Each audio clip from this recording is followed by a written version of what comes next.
Նիկոլ Փաշինյանը ասում է, որ պատերազմի դուռը բացում են Քոչարյանը, Ծառուկյանը եւ Կարապետյանը եւ ասում է դուք նաեւ ձեր մեխանիզմների, որ անվտանգության երաշխիքների մասին խոսում եք, դրանով նաեւ Հայաստանի համար խաղաղապահների դուռն եք բացում։ Այսպես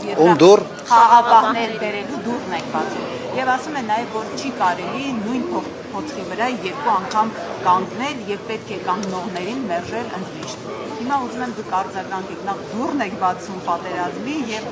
երբ որ խոսում եք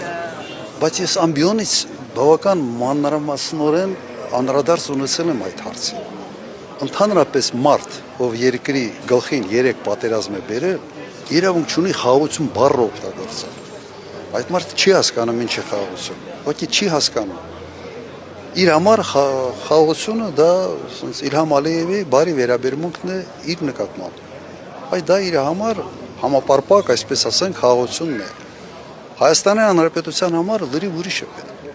Երաշխավորված արժանապատիվ խաղաղություն եւ մենք դա ի վիճակի ենք ապահովել։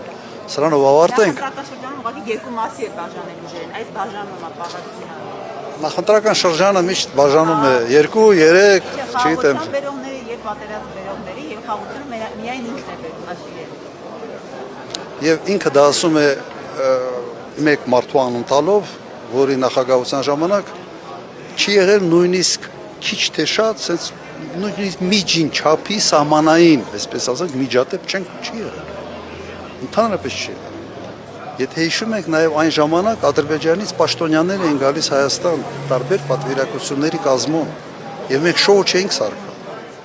Հիմա այդ հավի պատմությունը ես պատմեցի, հիմա լրիվ նույն պատկերն է բոլոր ուղղություններով։